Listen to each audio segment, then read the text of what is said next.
To medical physiology lectures. आज हम पढ़ेंगे टोनिसिटी ऑफ फ्लूइड्स के बारे में। तो टोनिसिटी ऑफ फ्लूइड्स क्या होता है? Basically it refers to tonicity of a solution with respect to that of plasma.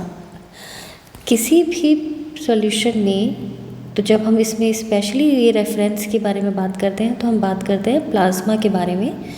तो जो प्लाज्मा होता है उसमें प्रेजेंट जो ऑस्मोल्स होते हैं उनकी कॉन्सेंट्रेशन और वाटर की कॉन्सेंट्रेशन का जो बैलेंस होता है वो यूजुअली आइसोटोनिक होना चाहिए। ठीक है, आइसोटोनिक सॉल्यूशन वो होता है जिसमें प्लाज्मा की जो टोनिसिटी होती है वो 290 मिली ऑस्मोल होती है। और ये वो टोनिसिटी है जिसमें जो सेल्स हैं स्पेशली आरबीसीज अपनी नॉर्मल फॉर्म में सस्पेंडेड रहती हैं, पड़ी हुई रहती हैं। So basically it refers to tonicity of a solution with respect to that of plasma and it is 290 milli osmol in the RBC membrane across which the tonicity is tested. तो haematology lab में इसका test भी होता है। जो normal isotonic fluids होता है वो होता है 0.9% NaCl। ठीक है, जब इसमें इसके साथ हम टेस्ट करते हैं तो ब्लड में जो सेल्स हैं वो अपनी सस्पेंडेड कंडीशन में रहती हैं। अगर सपोज़ हम इसको टेस्ट करते हैं कि सपोज़ इसकी टोनिसिटी जो है वो क्या हो जाए, सॉल्यूशन सपोज 0.11% NaCl कर दें या फिर 0.7 या 6 NaCl कर दें, तो उस कंडीशन में क्या होगा आरबीसीज में। यही चैप्टर हम पढ़ने जा रहे हैं टोनिसिटी ऑफ फ्लूइड्स में। तो इसके बारे में पढ़ते हैं। सबसे पहले आइसोटोनिक फ्लूइड्स के बारे में पढ़ते हैं। तो isotonic fluids which have osmolality similar to that plasma. तो जो ऑस्मोल्स की कॉन्सेंट्रेशन है और वाटर के रिलेशन में that is beneficial for suspension of all the content present, all the cells that present in fluid or in blood. RBC neither shrink nor swell in such solution। और इस condition में RBC ना तो swell होती है और ना ही shrink होती है। So isotonic solution is 0.9% NaCl। Hypertonic fluid की बात करते हैं। तो हाइपरटोनिक फ्लूइड क्या होते हैं? Hypertonic fluids have osmolality higher than plasma.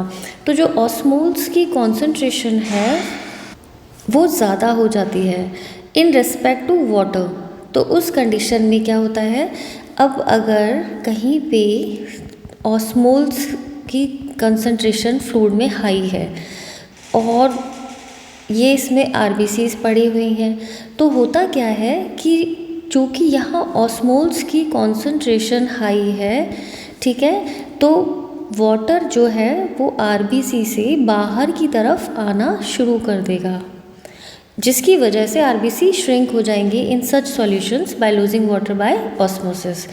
तो ये बहुत इंपॉर्टेंट चीज़ है। एमसीक्यूज़ में ये जो क्वेश्चंस आते हैं बच्चे कंफ्यूज हो जाते हैं कि हाइपरटोनिक फ्लूइड में आरबीसीज के ऊपर क्या फ़र्क पड़ता है। The answer is RBC shrink हो जाती हैं क्योंकि इस तरीके के सॉल्यूशन में वाटर जो है वो ऑस्मोसिस के थ्रू बाहर आ जाता है। So these are hypertonic solutions और हाइपरटोनिक फ्लूइड्स। हाइपोटोनिक फ्लूइड के बारे में जब बात करें तो hypotonic fluids are those whose osmolality is lower than that of plasma. तो जब इनकी ऑस्मोलैलिटी यानी नंबर ऑफ ऑस्मोल्स अगर कम है तो उस कंडीशन में क्या होगा, जो ये वाटर है इसमें ऑस्मोल्स कम है, वाटर ज़्यादा है, तो जो वाटर है वो आरबीसी के अंदर जो है वो जाना शुरू कर देगा। तो आरबीसीज जो है वो बड़ी हो जाएंगी, स्वेल हो जाएंगी। ठीक है, so RBC swell up in hypotonic solution by gaining water by osmosis. तो यहाँ ये ध्यान रखना है, हाइपोटोनिक फ्लूइड्स में आरबीसीज जो है वो स्वेल हो जाती हैं। तो इन दोनों में बिल्कुल कंफ्यूज ना हो। ये सारे जो इम्पॉर्टेंट एस्पेक्ट्स होते हैं ये एमसीक्यूज़ में पूछे जाते हैं। कुछ एक इम्पॉर्टेंट अप्लाइड एस्पेक्ट्स हैं जो हाउ एंड वाई के क्वेश्चंस में कई बार पूछे जाते हैं, तो वो आप थोड़ा ध्यान रखिएगा एमसीक्यू पर्पस से और वाई एंड हाउ के कॉज के पर्पस से। तो टोटल प्लाज्मा ऑस्मोलैलिटी जो होती है इंक्रीज इन सीवियर डिहाइड्रेशन।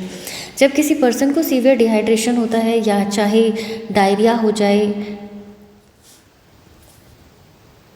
या वॉमिटिंग हो जाए तो उस कंडीशन में क्या होगा, वाटर लॉस हो जाएगा। ठीक है, तो वाटर लॉस होने से जो ऑस्मोल्स का नंबर है उस कंटेंट ऑफ फ्लूइड में इंक्रीज़ हो जाएगा। तो ऑस्मोलैलिटी जो है वो बढ़ जाएगी। तो टोटल प्लाज्मा ऑस्मोलैलिटी जो है वो बढ़ जाएगी अगर पर्सन जो है वो सीवियर डिहाइड्रेशन में चला गया। सीवियर डायबिटीज़ में ऐसा देखा जाता है कि ब्लड में ग्लूकोज की कॉन्सेंट्रेशन चूँकि इंक्रीज़ हो गई तो भी प्लाज्मा ऑस्मोलैलिटी बढ़ जाएगी।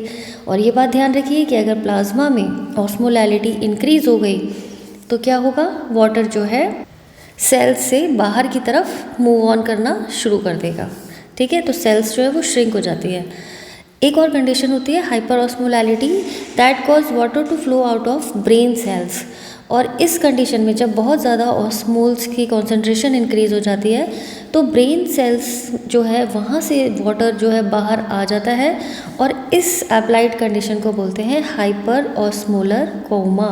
और ये MCQs में कई बार पूछा जाता है। तो आप ये ध्यान रखें कि ये जो टर्म्स हैं MCQ बेस में या हाउ एंड वाई टाइप के क्वेश्चंस में अगर आपसे पूछे तो बिना कंफ्यूज हुए आप इसके सारे आंसर्स दे पाएँ। तो एक छोटा सा चैप्टर है लेकिन बहुत इंपॉर्टेंट है MCQ और वाइवा वॉइस पर्पस से। तो if you like the chapter, इसी तरह के और मेडिकल फिजियोलॉजी के चैप्टर पढ़ने के लिए हमारे साथ जुड़े रहिए। Please like and subscribe my channel. Wish you all the best, good luck to you. मेरे नोट्स टेलीग्राम लिंक पे अवेलेबल हैं, आप ज्वाइन कर सकते हैं। Thank you, good luck.